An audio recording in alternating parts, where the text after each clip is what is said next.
لله رب العالمين الرحمن الرحيم مالك يوم الدين إياك نعبد وإياك نستعين اهدنا الصراط المستقيم صراط الذين أنعمت عليهم غير المغضوب عليهم ولا الضالين ثم إلى حضرات جميع أصحاب الحقوق الواجبات علينا من آبائنا وأمهاتنا وأجدادنا وجداتنا وجميع المسلمين والمسلمات والمؤمنين والمؤمنات غفر الله لنا ولهم بسر الفاتحة. أعوذ بالله من الشيطان الرجيم. بسم الله الرحمن الرحيم. الحمد لله رب العالمين الرحمن الرحيم مالك يوم الدين إياك نعبد وإياك نستعين اهدنا الصراط المستقيم صراط الذين أنعمت عليهم غير المغضوب عليهم ولا الضالين. يا رب صل على محمد يا رب صل عليه وسلم يا رب صل على محمد يا رب صل عليه وسلم يا رب بلغه الوسيلة يا رب خص بالفضيلة يا رب صل على محمد يا رب صل عليه وسلم وارضى عن الصحابة يا رب وارضى عن السلالة يا رب صل على محمد يا رب صل عليه وسلم يا رب وارضى عن المشايخ يا رب وارحم والدينا يا رب صل على محمد يا رب صل عليه وسلم يا رب وارحمنا جميعا يا رب وارحم كل مسلم يا رب واغفر لكل مؤمن يا رب لا تقطع رجانا يا رب صل على محمد يا رب صل عليه وسلم يا رب صل على محمد يا رب صل عليه وسلم يا رب وسلم يا رب بلغنا نزوره يا رب ترشانا بنوره يا رب ضمانا وامنا يا رب صل على محمد يا رب صل عليه وسلم يا رب صل على محمد يا رب صل عليه وسلم يا رب واسقنا ديننا يا رب أجرنا من عذابك يا رب وارزقنا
النبي اللهم صل على محمد يا رب صل عليه وسلم اللهم صل على محمد يا رب صل عليه وسلم إني نذرت بما رجعتم يا كرم الخلق ما نقول إني نذرت بما رجعتم يا كرم الخلق ما نقول قولوا رجعنا بكل خير وازدمع الخلق والرسول قولوا رجعنا بكل خير وازدمع الخلق والرسول اللهم صل على محمد يا رب صل عليه وسلم اللهم صل على محمد يا رب صل عليه وسلم لولاك يا زينة الوجود مضى عشي على وجودي لولاك يا زينة الوجود مضى عشي ولا وجودي ولا ترنمت في صلاتي ولا ركوعي ولا سجودي ولا ترنمت في صلاتي ولا ركوعي ولا سجودي اللهم صل على محمد يا رب صل عليه وسلم اللهم صل على محمد يا رب صل عليه وسلم.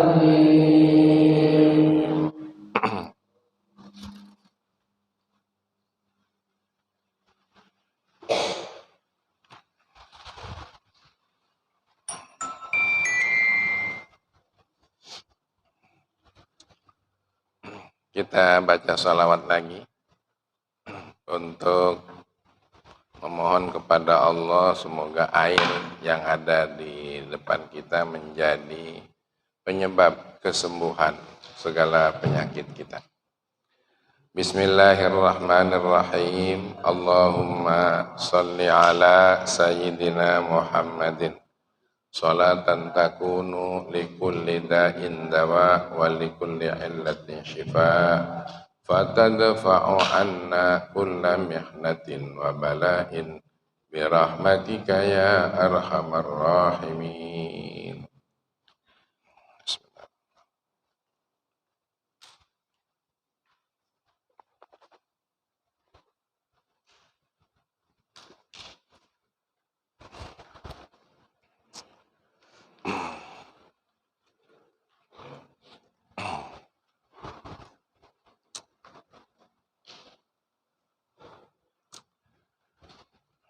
Assalamualaikum warahmatullahi wabarakatuh.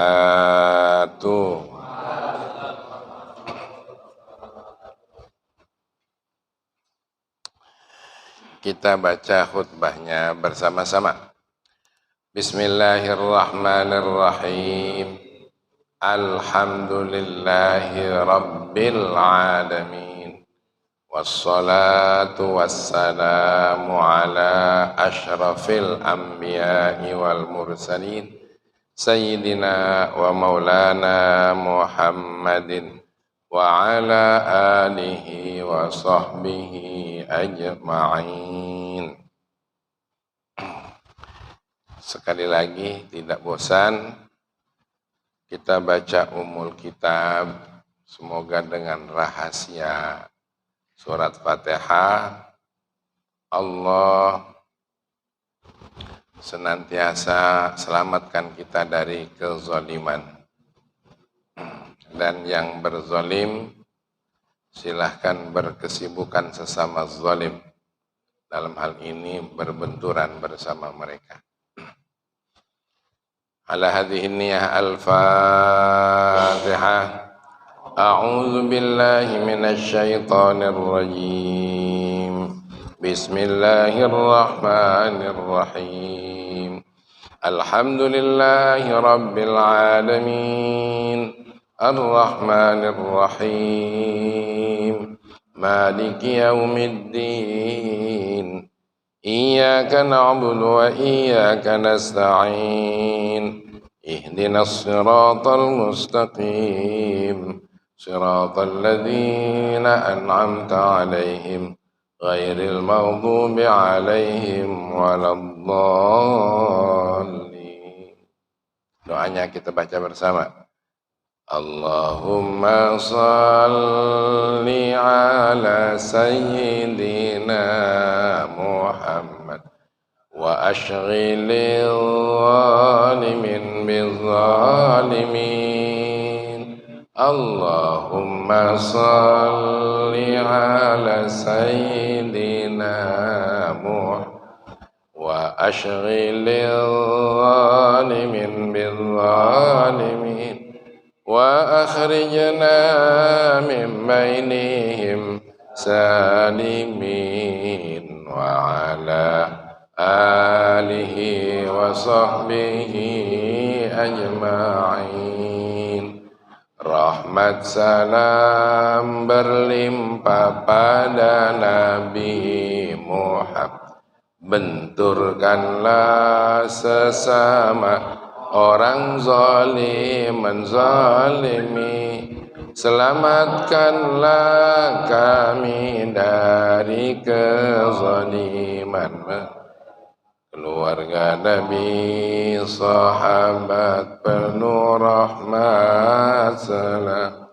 Allahumma ansur juyushal muslimin wa asakiral muwahhidin wa ahlikil kafarata wal rafidata wal mubtadi'ata wal musyrikin wa dammir a'da'aka a'da'ad din wansurna alaihim ya rabbal alamin. Wa sallallahu wasallam ala alhamdulillahi rabbil alamin. Bismillahirrahmanirrahim. Kita teruskan kajian kita, masih soal suhbah. Ini kayaknya sudah bagian-bagian terakhir. Masih panjang juga.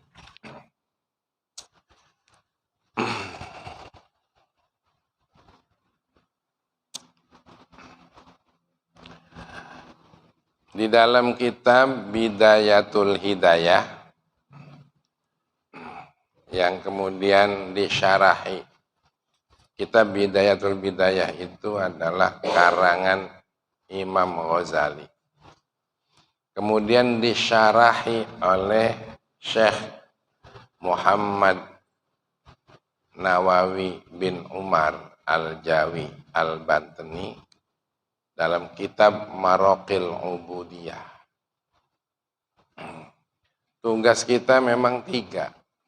Yang pertama, nurut kepada Allah, taat saja, dan dijamin orang taat itu pasti selamat. Jadi modal selamat adalah taat. Kemudian Abaji tambahkan sedikit, ngambil dari kitab Syekh Darnuji dalam Ta'limul Muta'allim.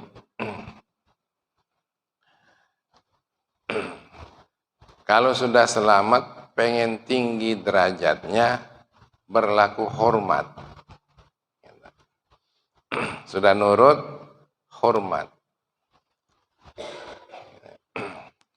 Orang maksiat tidak jatuh kepada kafir. Tapi kalau orang meninggalkan hormat, bisa jatuh kepada kekufuran. Misalnya tidak menghormati Al-Quran, tidak menghormati yang dihormati oleh Islam, tidak menghormati Nabi, ya jatuh dia menjadi kafir. Tidak sholat, kalau tidak sholatnya bukan karena tidak hormat kepada sholat, nggak kafir. Tapi kalau tinggal sholatnya cuma sebatas males, dia ngakui bahwa sholat itu wajib dan dia merasa dirinya berdosa, Tidak jatuh ke kafir, cuma jatuh dia orang yang berdosa. Tapi kalau sudah tidak menghormati sholat, maka ketidakhormatannya itu yang menyebabkan dia menjadi jahid. Jahid itu yang menyebabkan kekufuran. Man taraka sholata muta'ammidan jahidan faqad kafara jihar. Barang siapa yang sengaja ninggalkan sholat dengan cara tidak hormat, bahkan ngeledek sholat, untuk apa sholat? Yang penting duit, nah, gitu misalnya. Maka orang itu secara hakikat dia jatuh menjadi kafir. Jadi tugas utama kita balik lagi, yang utamanya adalah nurut, taat, terutama kepada Allah. Kalau pengen mulia, jadilah orang yang menghormati kemuliaan. Yang kedua, tugas kita adalah menjauh daripada kemungkaran. Itu. Kalau sudah bisa taat lalu menjauh daripada kemungkaran, nah itu sudah sampai kepada 2/3 keselamatan. Tinggal satu lagi, tugas yang ketiga adalah suhbah. Kepandaian berinteraksi, terutama kepada orang tua, kepada guru, kepada suami, kalau istri, kepada orang-orang yang berjasa. Nah, harus ke sana gitu.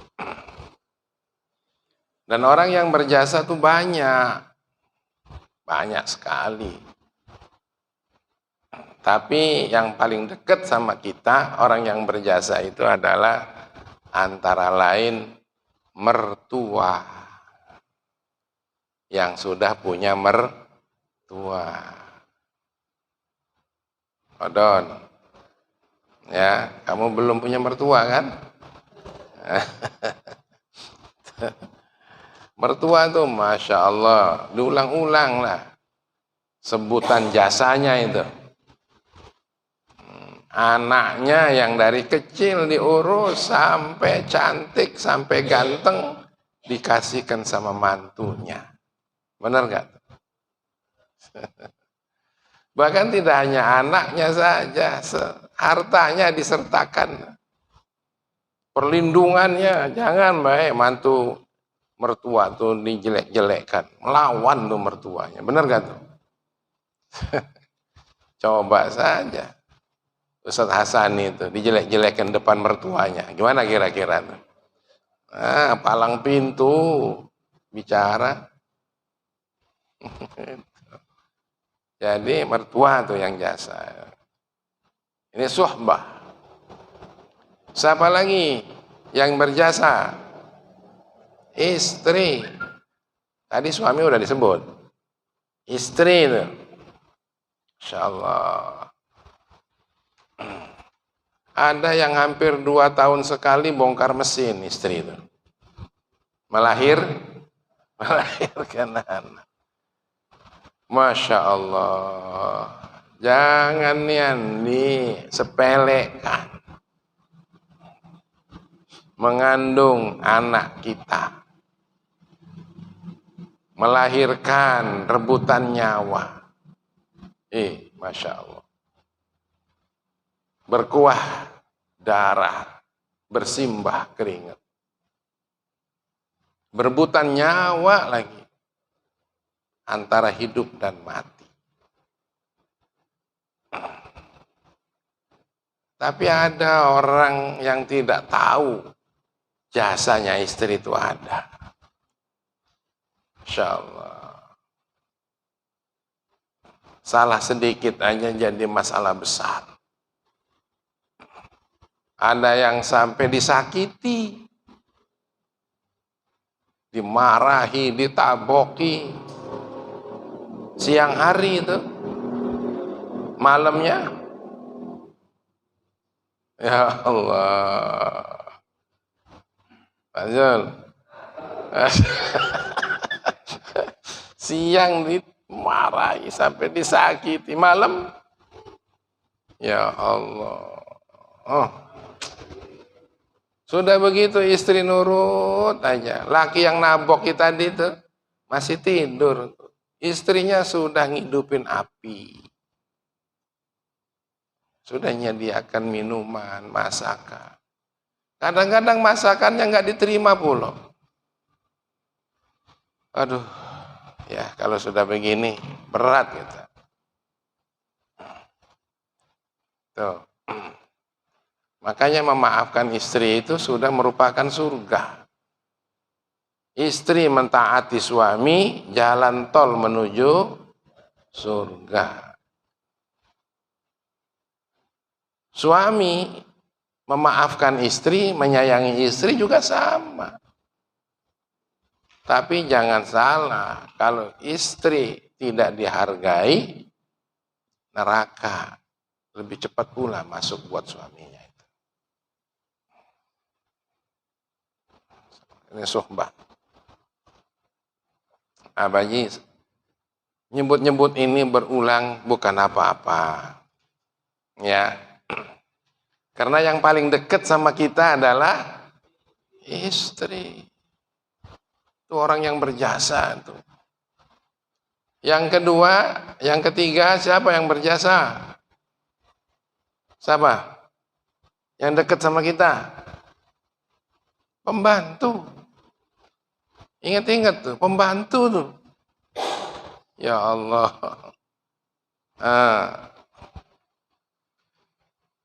Digaji kita nggak seberapa. Tapi dia bekerja total untuk kita. Dimarah pun masih saja sabar. Kalau ada salahnya, tunjuki salahnya. Kalau bisa, tahan marahnya gitu.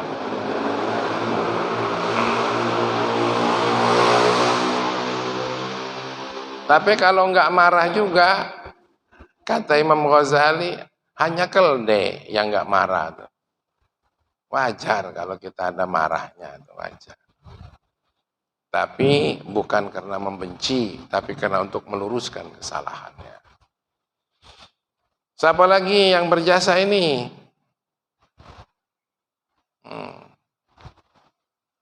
Kata Imam Ghazali, orang-orang yang dekat sama kita, tetangga. Kalau nggak ada tetangga, kita ini nggak berani nih. Iya. Keluar rumah tuh nggak berani kalau nggak ada tetangga, bener nggak? Jadi belum lagi baiknya tetangga itu, baru keberadaannya saja sudah keberuntungan buat kita. Mestinya tetangga itu keberadaannya kita bayar itu mestinya. Supaya ngamanin kita. Benar gak tuh Pak Bambang? Begitu mestinya. Tapi oleh Allah dikirim tetangga itu. Untuk menyertai kita bersama di suatu tempat. Karenanya jangan sampai tersinggung oleh kita dengan sengaja. Kalau tersinggung nggak sengaja, itu ya, mudah-mudahan kita tidak berdosa. Tetangga kita itu cemberut aja. Misalnya seperti itu. Lalu kita bereaksi. Cemberut baik. Padahal dia itu sudah senyum. Senyumnya memang begitu. Senyumnya memang cemberut. Ada orang yang senyumnya cemberut. Enggak keluar giginya. Cuma gitu ada. Jadi ya inilah teori suhbah.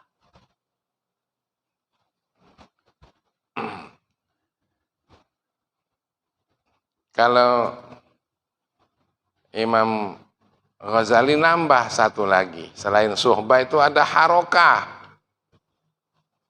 Ada harokah, ada peran yang melahirkan kemaslahatan.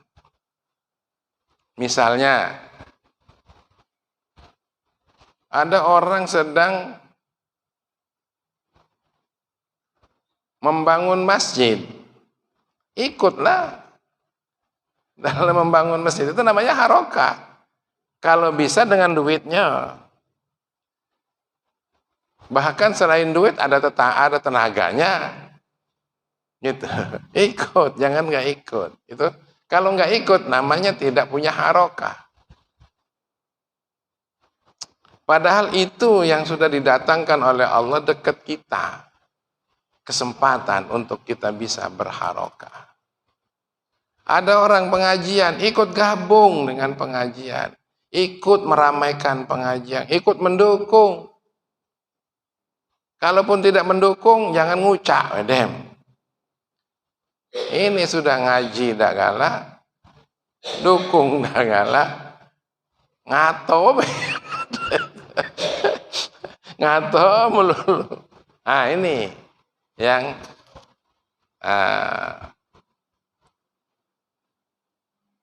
tapi jangan pula hal itu ditunjukkan kepada orang lain. Yang kita khawatir yang begitu tuh kita. Yang begitu tuh kita. Kalau orang lain, ya urusan orang lain.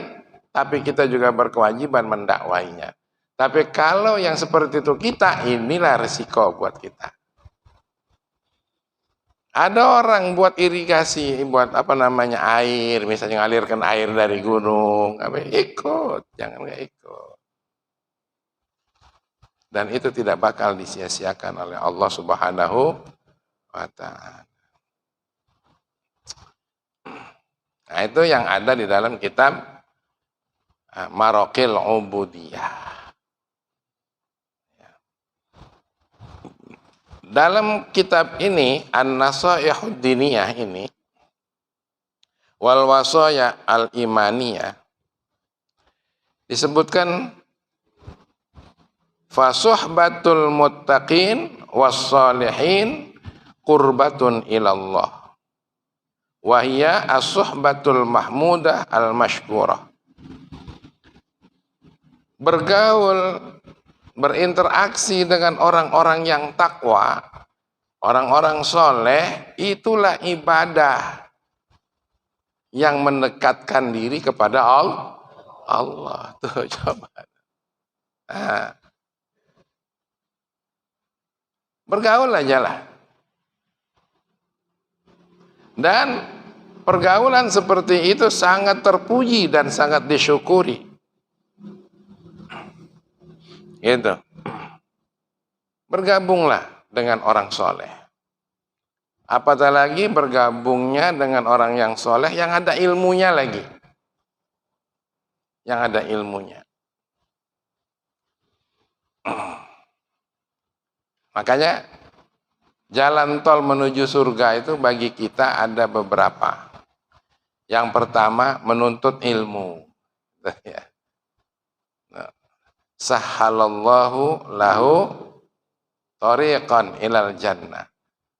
Jadi kalau kita nempuh jalan menuju pengajian, Allah akan memudahkan menuju jalan surga. Yang kedua, suhbah dengan orang alim, dengan orang muttaqin, dengan orang soleh. Tuh ya.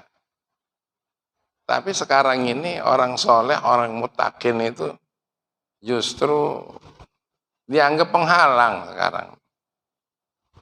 Dianggap penghalang. Nah itu orang yang nggak dapat hidayah.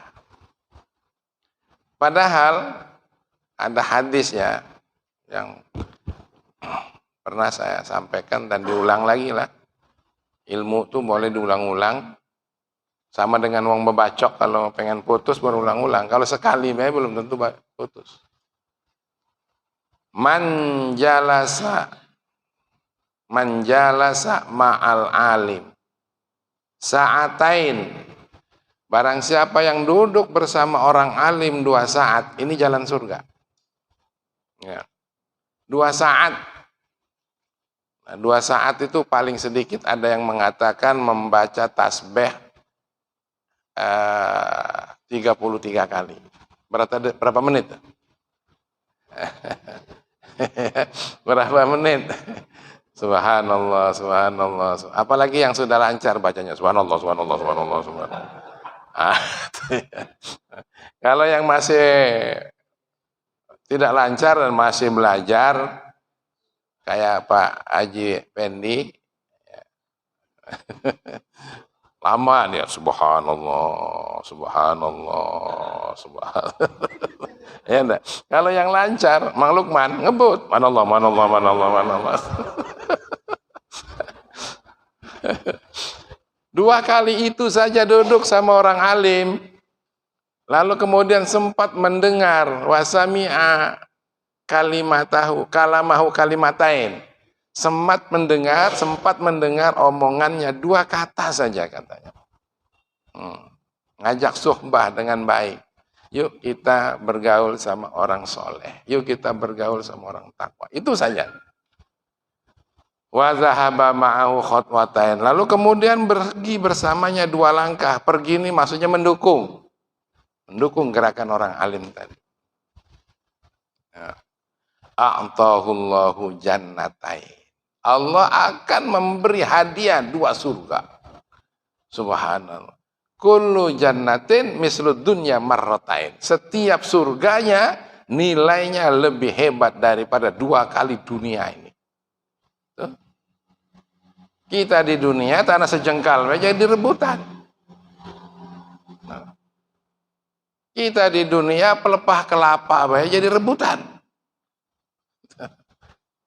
Jadi satu ngaji, datang ngaji, yang kedua memang bergaul sama orang alim, itu sudah jalan menuju surga. Tadi ditambah lagi orang yang bertakwa. Wa fi fadliha waradatil akhbar wal asarul katsirah. Dalam keutamaan bergaul dengan orang soleh itu banyak sekali hadis, asar. Asar itu adalah hadisnya sahabat yang sudah sampai, yang sudah termaktub, terkumpulkan dalam kitab-kitab yang mu'tabar. Wahia al-wahabbatu lillah wa fillah allati azzama fadluha wa thawabuha. Bahwa pergaulan dengan orang soleh itu adalah pergaulan mahabbah lillah. Mabok cinta kepada Allah. Jadi kalau orang nggak cinta sama Allah, nggak mau mempergauli orang-orang soleh, itu nggak mau. Ya. Karena dibacakan hadis, hadisnya mukuli kita melulu. Itu. Jadi orang soleh itu dicintai oleh orang-orang yang mabuk Allah.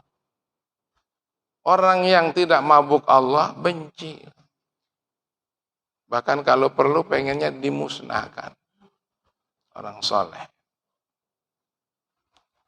Tapi hati-hati, dagingnya orang yang dicintai oleh Allah itu pahit.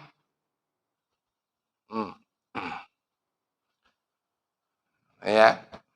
Dia cuma bisa menghukum ulama 2 tahun lebih. Tapi dia sendiri dibalas oleh Allah seumur hidup. Bahkan bisa dihukum mati. Dan bukan hanya dirinya saja, teko bininya, teko ajudannya, kena semua. Dan itu terjadi tanggal 10 bulan Muharram. Nabi Musa selamat dikejar Nabi Fir'aun. Dikejar Fir'aun 10 Muharram. Nabi Ibrahim selamat dari api, tapi dibakar juga Nabi Ibrahim. Cuma selamat 10 Muharram. Pecahnya balasan yang menyiksa Habib Rizik juga 10 Muharram pula. Cobalah itu. Ya enggak? Hati-hati, pahit dagingnya orang alim itu. Kalau memang nggak suka ya sudah, nggak masalah. Tapi jangan nyakiti, hati-hati, bahaya. Al jaza min jinsil amal. Balasan sesuai dengan perbuatannya. Ulamanya mungkin nggak balas karena memang dipreser. Tapi Allah, Tuhannya yang nggak terima. Itu masalahnya. Tuhannya yang tidak terima. Benar kata Habib Rizik gitu ya. Siapa yang mengira orang hebat-hebat itu akan dihinakan oleh Allah Subhanahu wa taala. Gitu. Hebatnya urusan dunia dan ukuran mereka. Di hadapan Allah bukan orang hebat. Begitu yang dizaliminya merintih. Syattit syamlahum wa mazziqa jam'ahum wa qallil adadahum wa zalzil aqdamahum wa anzil azaban alaihim biqudratika ya rabbal alamin. Dikabulkan oleh Allah, mampus tuh. Apalagi dengan doa mubahalah. Kalau saya yang salah, saya dilaknat oleh Allah. Kalau mereka yang zalim, maka mereka yang dilaknat oleh Allah. Dikabul oleh Allah, tidak bisa ditolak itu mubahalah itu. Akan terus saja. Ya.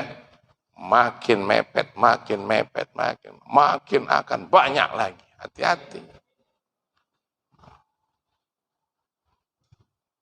Rahmat salam berlimpah pada Nabi Muhammad. Benturkanlah sesama orang zalim menzalimi.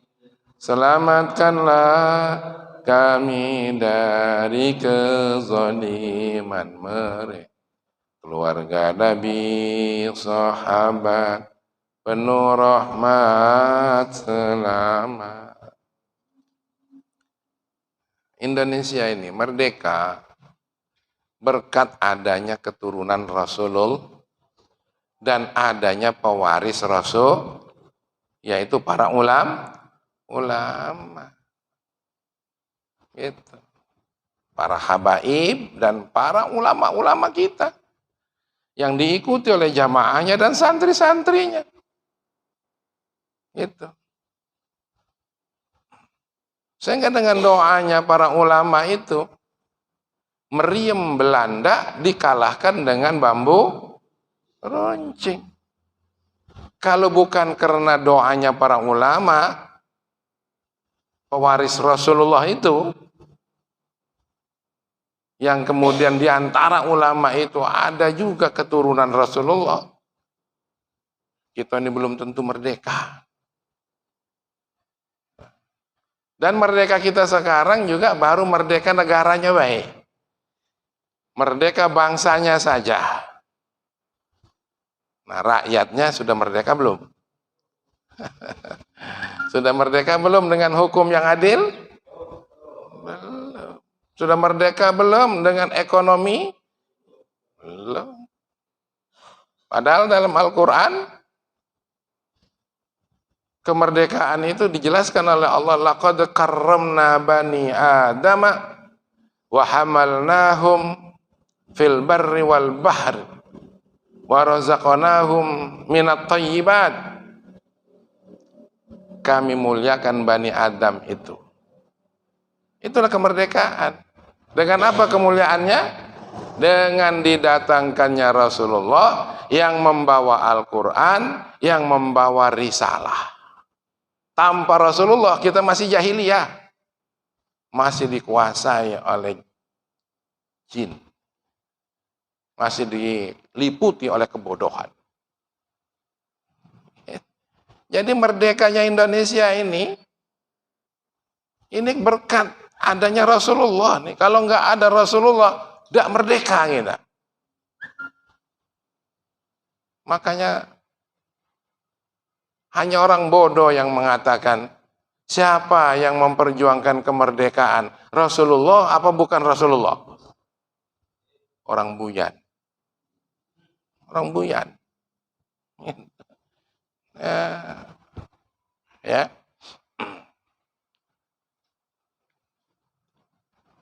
Nah, makanya sampai sekarang itu ada yang nyebut lagi katanya, dalam pemilihan akan datang tidak boleh pakai politik identitas. Nah, ini identitasnya apa? Identitas ini. Identitas ini kan banyak. Ada identitas sekuler. Ada kan? Iya. Ada identitas beragama. Ada identitas apa lagi? Sekuler juga kan identitas kan? Berarti tidak boleh lo pakai identitas sekuler. Iya.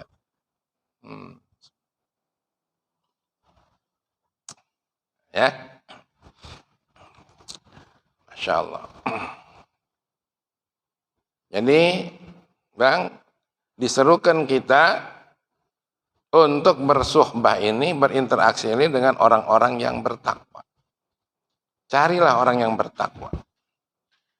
Wa amma suhbatu al-ashrar wa man la khaira fi suhbatihi minal ghafilina al-mu'ridina 'anillahi wa 'anid daril akhirah fahiya suhbatul madhmumatul mamqutah li'anna ahla syarri wal fasad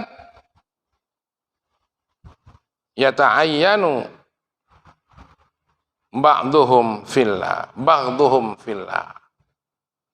Masya Allah. Bahwa bergaul dengan orang-orang yang buruk, yang tidak ada manfaat dan tidak ada nilai baiknya. Orang-orang buruk itu dari kalangan ghafilin, orang-orang yang lalai. Yang lalai dengan Allah, yang lalai dengan Rasulullah, yang lalai dengan petunjuk Allah, yang lalai dengan dosa, yang lalai dengan akhirat Allah, yang lalai dengan ancaman Allah. Ghafilin. Al-mu'arridin atau al-mu'ridin anillah, yang berpaling dari Allah. Tadi itu. Ya, berpolitik meninggalkan Allah. Hati-hati. Wa anid daril akhirah, dan lalai daripada sebentar lagi kita akan tinggalkan dunia. Maka pergaulan yang sebegitu itu adalah pergaulan yang mazmumah, yang tercela dan terhina. Jadi kalau ada kemaksiatan jangan ikut-ikut. Yang kata Bambang tadi, camano dengan tugas. Ya. Nah, rupanya Allah memberikan jalan masih. Kalau kita tidak mampu dengan tangan, dengan lisan. Kalau tidak mampu dengan lisan, dengan hati. Murka kita dengan adanya kemaksiatan. Jangan malahan kita berbagi. Malah berbagi tugas. Oke lah, saya ke masjid, kamu ke situ. Kalau perlu sesekali tukaran. Jangan begitu ya. Masya Allah. Nih, dengan adanya ngaji seperti ini setiap kali kesempatan, Masya Allah, teringatkan kita. Tapi kalau tidak pernah ngaji sama sekali, jadi ghafil gitu. Jadi orang yang lalai.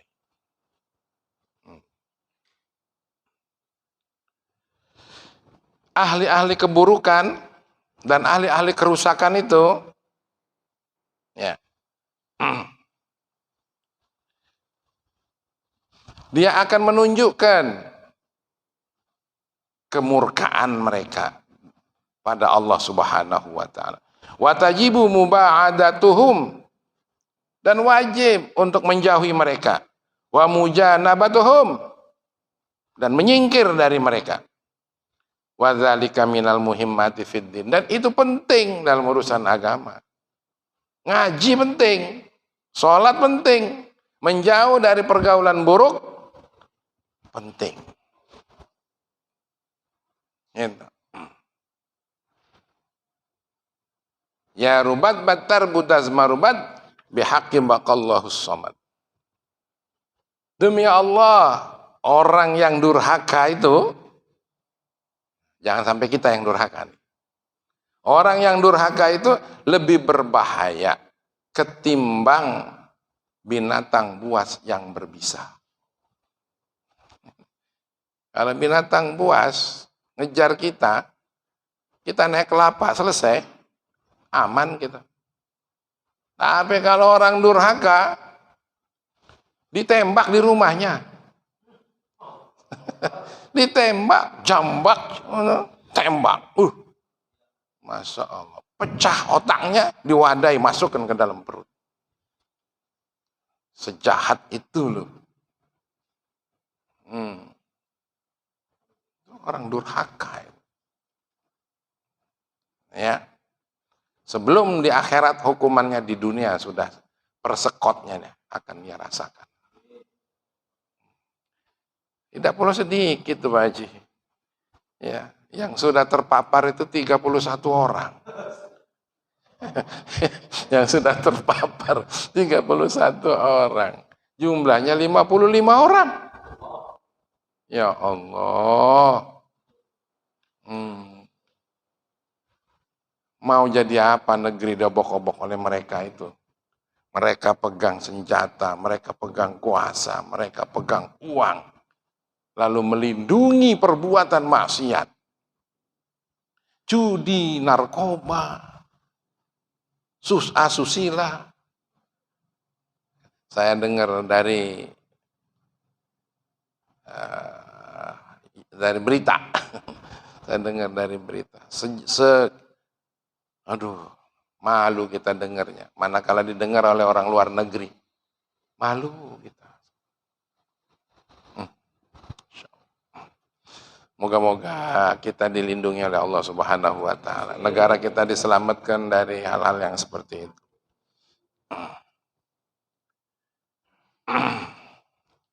Sedikit lagi.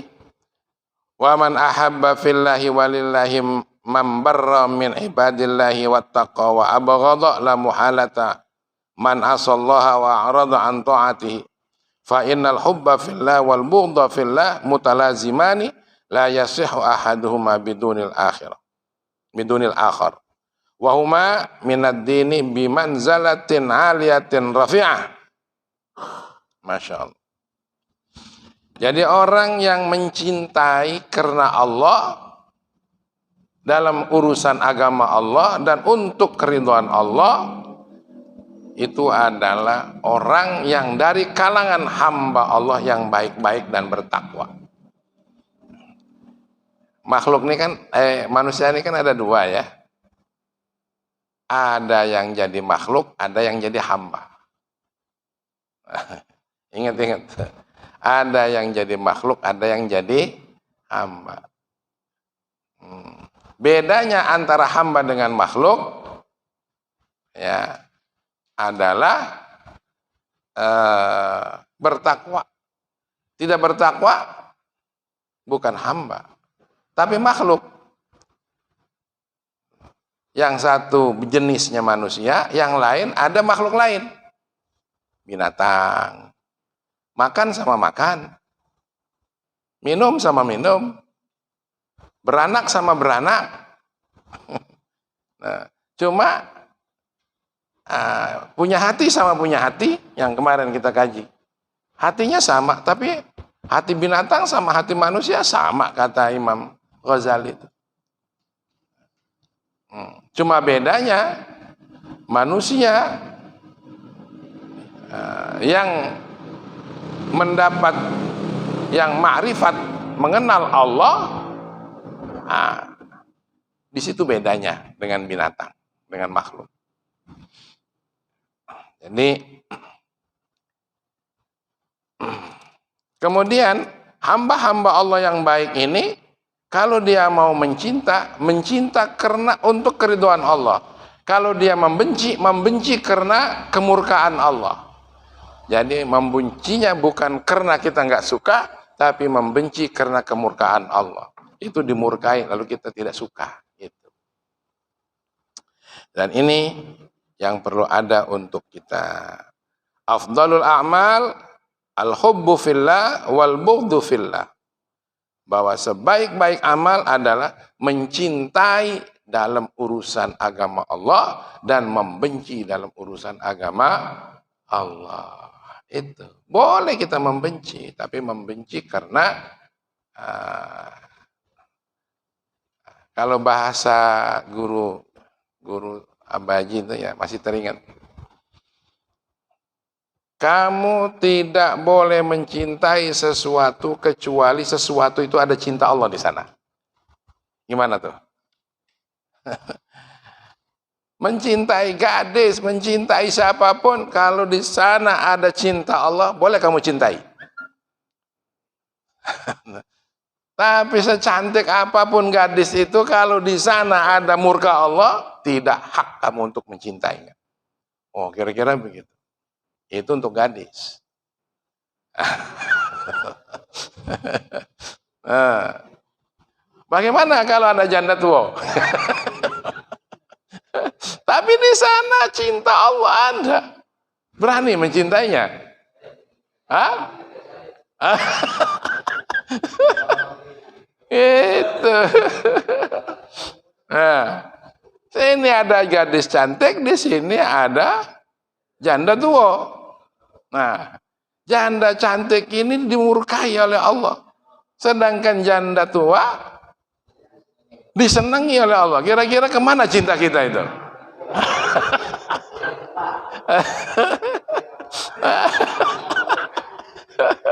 Nah, ini diuji di situ.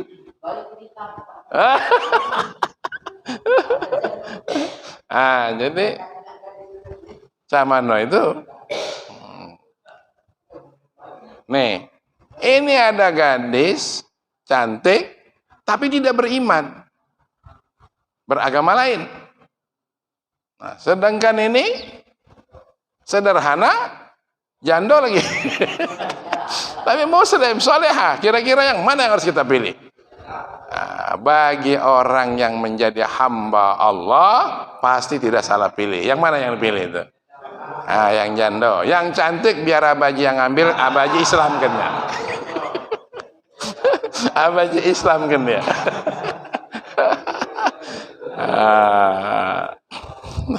Ini seloro aja.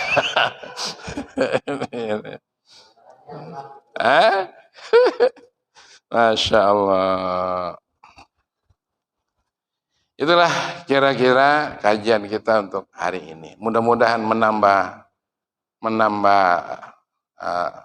wawasan ya, menambah ilmu buat kita. Yuk kita cintai istri yang sudah jadi istri kita, bukan karena kita selera birahi semata, tapi kita cintai karena ada benih-benih indah dia sebagai hamba Allah yang soleh. Pupuk sampai dia menjadi orang soleh. Jangan dibiarkan menjadi orang soleh sendiri, jangan. Gitu. Anak kita pun begitu. Antarkan menjadi orang yang dicintai oleh Allah. Sehingga kita mencintai dia, kita beribadah kepada Allah Subhanahu wa ta'ala. Jangan nggak berani marah. Waktunya marah. Tadi tuh, karena marah, karena Allah. Gitu. Jangan tidak berharokah. Saya kira itu. Nah, untuk selanjutnya masih ada waktu barangkali untuk diskusi. Silakan. Ya, Bang, silakan, Bang.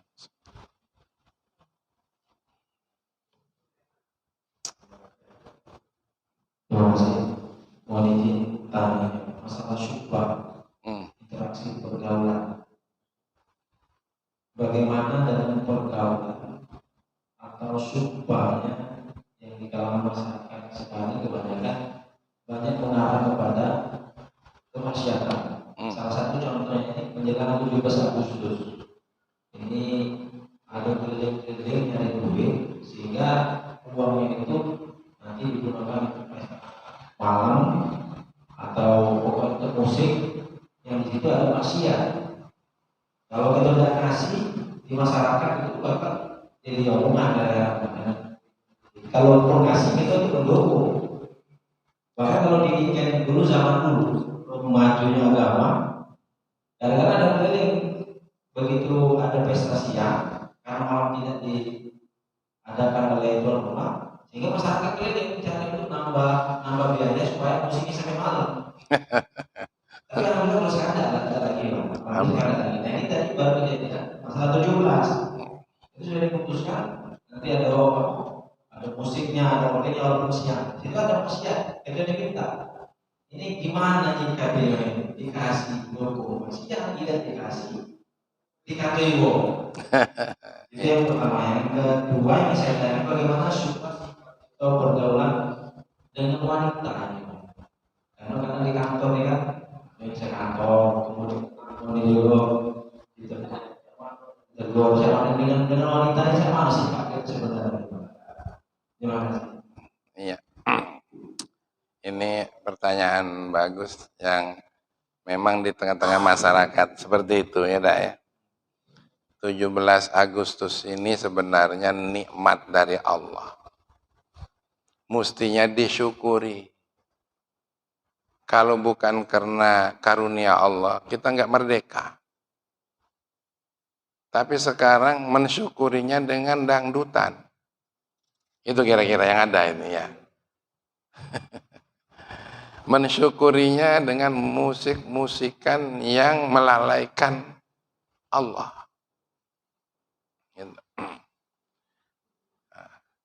Musik boleh nggak? Boleh. Asal jangan melalaikan Allah. Seperti Rasulullah datang ke Madinah disambut dengan nasyid. Ya, karena orang Arab itu jagonya syair, jagonya nasyid. Bahkan ada yang sampai membunyi-bunyikan apa yang bisa dibunyikan saya. Dan Rasulullah tidak melarang. Jadi kalau musik yang sifatnya tidak melalaikan Allah, ya silakan aja dengan hadroh, ya dengan apa lagi. Nah, tapi kalau yang sampai melalaikan Allah bahkan menimbulkan kemaksiatan, si mengundang penyanyinya dipakaikan baju yang tidak cukup, ditarik ke atas bawahnya, diturunkan ke bawah, bawahnya nyembel. Nah, bagaimana kita yang mendukung itu? Kalau kita mendukung itu sebenarnya bisa menolaknya, masih mendukung, ikut bagian di situ.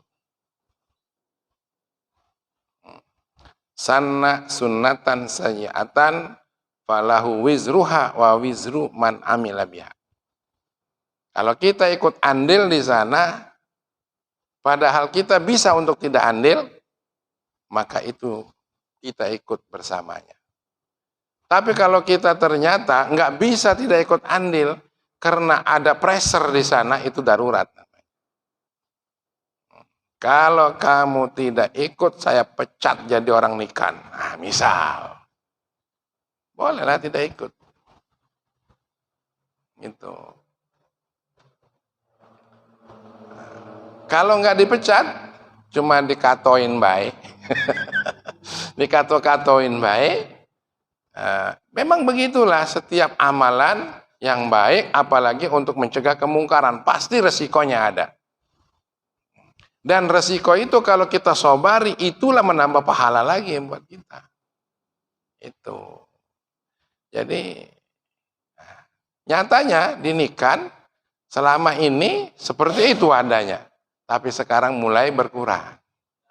Bahkan sudah nggak ada lagi. Alhamdulillah. Tinggal nanti ketua masjid mengadakan yang lain. Lomba hadroh, apa? Ya dah.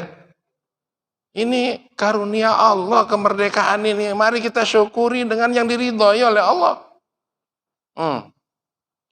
Gitu loh. Lomba puisi. Ya dah. Puisi yang mensyukuri akan, ya Allah, misalnya Kau beri kami hidup panjang sehingga kami merasakan kemerdekaan, bebas hidup di muka bumi, menikmati segala macam karunia-Mu. Gitu. Kau bahagiakan kami dengan anak keturunan kami, menyayangi kami, ya Allah, terima kasih. Gimana kira-kira? Gitu. Jadi ini seni, tapi seni ini menggelegar. Ada berapa RT di Nikan? 7. Wakil RT itu buat puisi. Misalnya, gitu. Sebelum puisi, aduk korinya dulu. Oh, ada rebananya. Rebananya ngagung-ngagungkan Allah. Gimana tuh yang ngagung-ngagungkan Allah?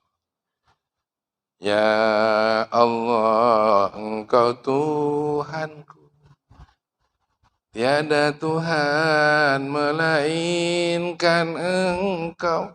Buat nasyid-nasyid. Nah, seperti itu. Nah, kita udah berhasil nih, Nikan, alhamdulillah. Nikan itu sudah terkenal, masjidnya yang selalu rame dan pengajiannya rame. Mudah-mudahan masjid itu jadi pesantren untuk masyarakat. Iya, jangan hira orang yang nggak setuju, lama-lama setuju mereka, terus saja ngajinya. Kayak kita di sini nih, ada yang nggak setuju, biarin aja yang nggak setuju. Malah kita doakan semoga dia setuju mulai. Ngaji melulu jadi sih di hari salat, ngaji melulu katanya ya, dah ya.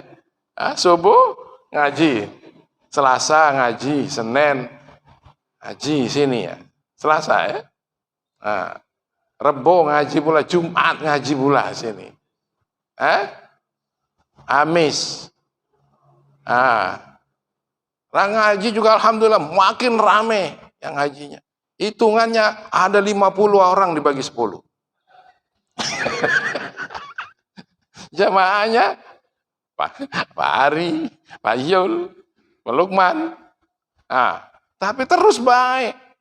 Terus baik. Kita bukan berarti ngaji bergantung sama orang. Karena ngaji itu disuruh ngaji. Kalau abaji terus aja nekat, 2 orang begala ngaji. Ya, 2 orang ngaji. Sama Kak Hamzah, hari Jumat pagi ngaji berdua. Gitu. Kenapa? Karena ada yang nemani baca kitab. Kalau dewean baca kitabnya malas. Ya tak? Tapi kalau ada yang nemani, apalagi ada saling tanya, kan hidup tuh. Niat ngaji, insya Allah dapat ngaji. Jadi gitu Bang. Ya. Selagi kita masih bisa untuk menghindar, hindar. Kecuali kalau sudah nggak bisa menghindar, itu namanya darurah. Ad-darurah itu tubihul mahzura. Apa boleh buat? Yang kayak kamu tadi itu. Gawean kami ini polisi. Tapi kemudian ada konser, ditugas sih suruh ngamanin.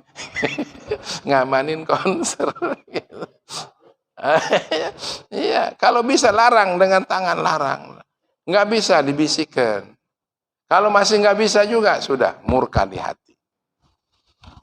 Walaupun itu masuk kategori dhaif iman. Ada pertanyaan lain? Ya, silakan.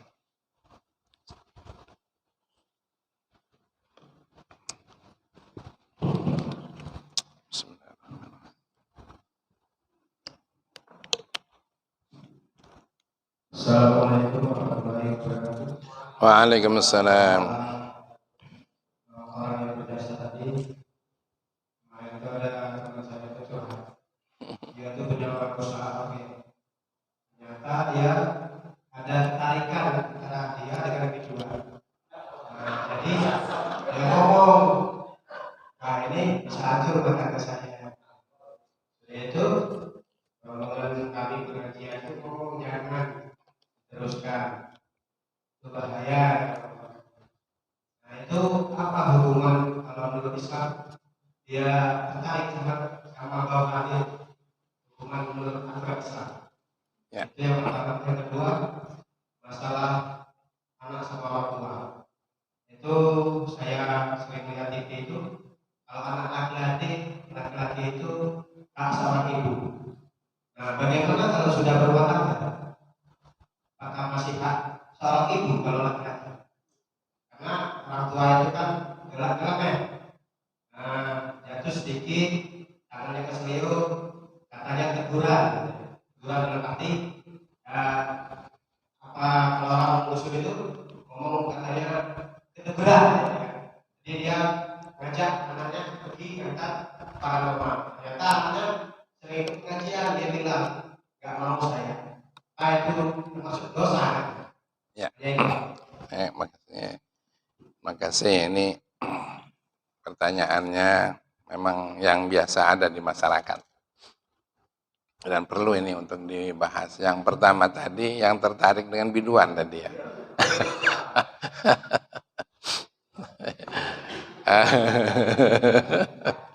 Iya. Soal tertariknya itu ya soal umum lah ya. Apalagi laki-laki. Dengan perempuan itu sudah disindir oleh Allah. Zuyyina linnas hubbus syahawati minan nisa wal banin wal qanatiril muqantarah wal khairil musawwamah. Bahwa setiap manusia itu senantiasa tertarik dengan wanita, gitu. Apalagi wanitanya memang yang narik-narik, tambah tertarik, gitu, laki-laki itu, begitu.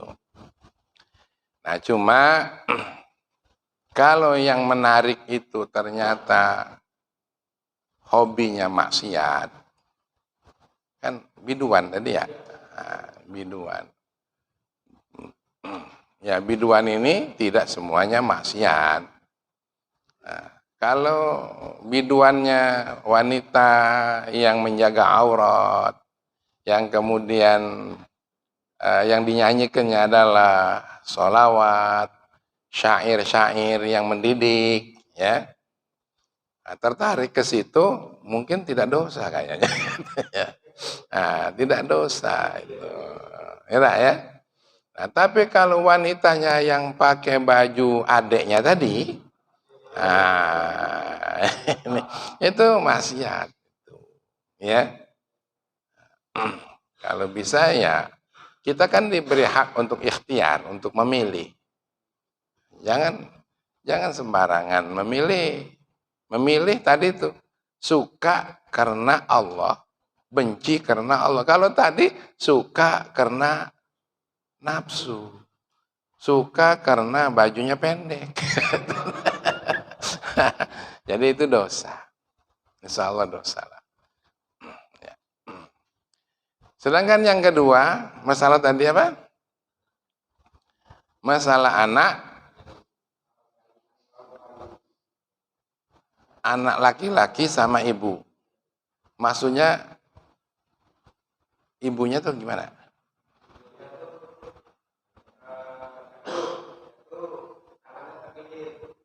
Oh. Iya. Iya. Iya. Betul. Jadi sebenarnya bukan hanya anak sama ibu saja. Bapak juga boleh masuk situ ya. Yang punya keyakinan kalau orang tua anaknya jatuh karena ada teguran katanya ya. Tegurannya ini adalah syaitan. Tegurannya adalah jin. Sebenarnya setiap ada bala, setiap ada uji coba, memang itu ada teguran. Tegurannya dari Allah Subhanahu, itu sebenarnya. Ma waqa'al bala illa bidzambin. Begitu kata Ibnu Qayyim. Bala itu tidak pernah terjadi kecuali disebabkan dosa. Gitu. Makin banyak dosa, makin sering kena bala. Makin banyak dosanya, makin berat balanya. Gitu. Nah, Tapi kalau teguran itu dimaksudkannya adalah dari setan, ya. Kalau itu dikaitkannya karena izin Allah, tidak dosa. Tapi kalau dikaitkannya bahwa si setan itu berkuasa, itu yang berdosa. Ini ada cerita. Orang rajin ke masjid. Sudah dekat masjid, terpleset, jatuh. Basah bajunya. Tapi dia tidak nyerah, balik lagi. Ya, ganti baju. Datang lagi ke masjid, tahu-tahu kepleset lagi. Nah, ini lebih berat daripada tangannya apa? Balik lagi, nggak nyerah. Apa namanya? Ganti lagi baju. Yang ketiga belakang lagi ke masjid, kepleset. Tapi ternyata nggak jadi jatuh. Rupanya ada yang nyangga. Siapa yang nyangganya itu? Jin, setan. Kok kamu nyangga saya? Iya katanya. Sebenarnya yang memplesetkan kamu tadi itu saya juga. Yang pertama, yang kedua. Itu namanya diplesetkan oleh setan. Tapi karena dia tidak berhasil mengganggu orang yang ibadah tadi, maka dia dapat kerugian yang besar. Kerugian yang pertama, kerugian yang kedua itu sudah besar. Nah, kerugian yang ketiga daripada bakal rugi lagi yang ketiga, lebih baik diselamatkan oleh si setannya tadi. Jadi bicara masalah jin, jin itu memang ada dan tidak boleh tidak dikatakan ada. Dan jin itu adalah ada yang nakal, ada yang bandel. Gitu. Ya. Jin yang bandel ini namanya syaitan. Jin yang bandel ini namanya syaitan. Rajanya jin namanya iblis. Nah, manusia yang bandel itu syaitan juga. Makanya minal jinnati wan nas. Tuh. Yang tukang mengganggu manusia itu terdiri daripada jin dan manusia. Jadi memang ada jin yang seperti itu ada.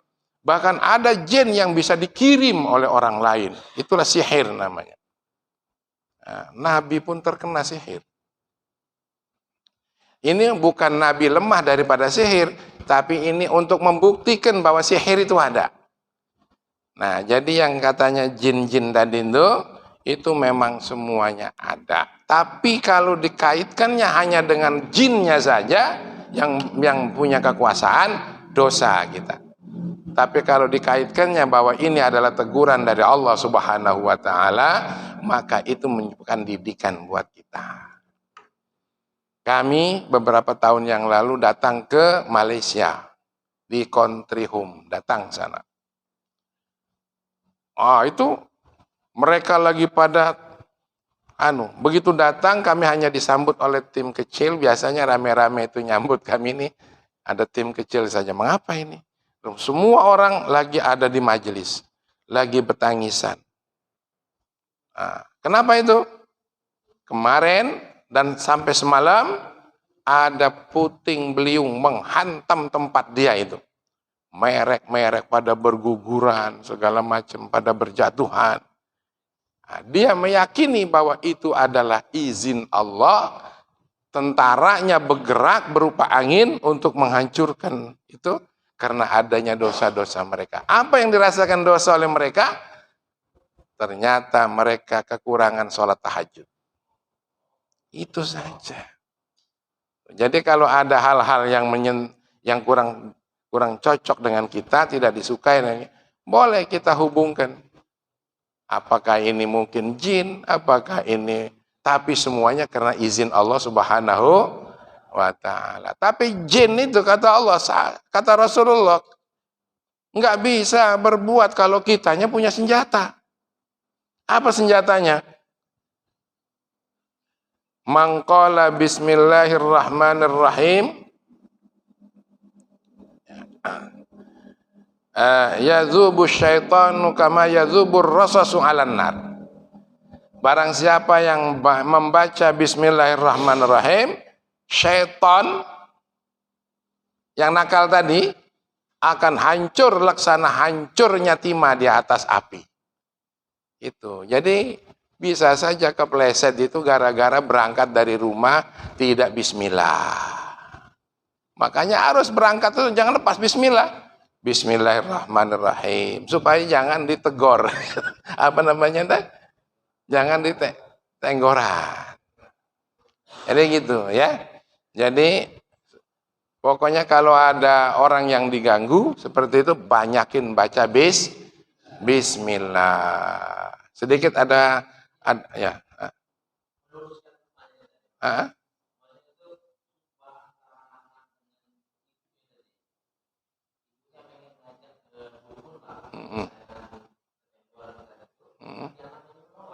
Oh, itu bagus. Enggak dosa anak nolak itu. Diperintahkan oleh Al-Qur'an. Ya. Wa in jahadaka an tusyrika bi ma laysa laka bihi ilm fala tuti'huma wa sahibuhuma fid dunya ma'rufa. Kalau orang tua memaksa yang tidak sesuai dengan ilmu Al-Qur'an, jangan kamu ikut. Tadi tuh. Nah, orang tuanya ngajak seperti itu jangan ikut. Tapi tetap saja bersuhbah dengan baik. Jangan lalu ngato-ngatoin. Tetap baik dirayu wong tua itu.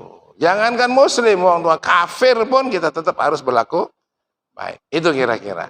Ya. Jadi diingatkan saja. Jangan nurut, jangan dipaksa juga. Maaf ibu, ini enggak bagus ibu. Begitu. Akan datang ke dukun kan? Nah, jangan bu, enggak. Ibu datang pun anak jangan. Insya Allah ini adalah sudah kehendak Allah Subhanahu wa Ta'ala. Itulah. Ya, saya kira itu. Udah cocok ya? Udah. Sudah. Nah, udah malam. Ya udah. Nah, sudah malam ini, uang rumah nunggu juga kan? Iya. Hah? Ini untuk kita, Pak. Jangan kedengaran Pak Sarip. Jangan kedengaran Pak Sarip. Ya, Masya Allah. Jadi, itulah ya. Mudah-mudahan. Kira-kira ada tambah ilmu nggak kita ini? Nah, ada tambah ilmu. Alhamdulillah. Moga saja bermanfaat ilmunya. Dan jangan lupa harokah ya. Harokah kalau ada wong bangun masjid melo, ada wong buat sorongan, saluran melo, ya. Ada orang bantu tetangga melo, ada orang syukuran 17-an yang halal melo, yang haram jangan melo. Allahumma sholli wa sallim ala sayyidina Muhammad wa ala alihi wa sahbihi ajma'in. Alhamdulillahi rabbil alamin. Wassalatu wassalamu ala asyrafil anbiya'i wal mursalin. Ya Allah, ya Arhamar Rahimin. Ampuni dosa kami ya Allah. Dosa ibu bapak kami ya Allah. Dosa ke guru-guru kami ya Allah. Dan dosa semua orang yang ada hubungan hak dengan kami ya Allah. Ya Arhamar Rahimin. Dalam hadis Rasulmu menjelaskan, manakala kami anak beristighfar untuk ayah dan ibu kami ya Allah, maka engkau malu untuk tidak mengabulkannya ya Allah. Ampuni kami dan ibu bapa kami ya Allah ya Arhamar Rahimin. Ij'alna wa iyyahum minal faizin fid dunya wal akhirah. Jadikan kami dan mereka ibu bapa kami, keturunan kami orang-orang yang beruntung dunia dan akhirat dengan keridhaan-Mu ya. Perpanjang umur kami untuk ibadah kepadamu ya. Banyakin ilmu kepada kami untuk kemudian Engkau beri kekuatan kami dapat mengamalkannya ya Allah. Ya Arhamar Rahimin, cukupkan perbekalan kami ya Allah yang halal, sehatkan fisik kami, hati kami, akal kami, sehat karena kerinduanmu ya arhamar rahimin. Rabbana atina fid dunya hasanah wa fil akhirati hasanah wa qina adzabannar. Wa sallallahu wasallam ala alhamdulillah rabbil alamin. Kita nasyid dikit. Ayo sholat dan jamaah, badan sehat, hidup barokah. Tidak sholat pasti sesat, tidak jamaah hidup terpisah. Baca Quran kita galakan, gaya hidup orang beriman. Tanpa Quran kegelapan, hidup dalam kesesatan. Zikir doa senjata kita, Allah suka pastilah jaya. Tanpa zikir dan doa, hidup kita pasti hampa. La ilaha illallah, la ilaha illallah, la ilaha illallah, Muhammadur Rasulullah. Kita akhiri dengan doa akhir majlis. Subhanakallahumma wa bihamdika, asyhadu an la ilaha illa anta, astaghfiruka wa atubu ilaik. Billahil hidayah wa taufiq wal inayah, wallahul muwaffiq ila aqwamit thariq. Wassalamualaikum warahmatullahi wabarakatuh.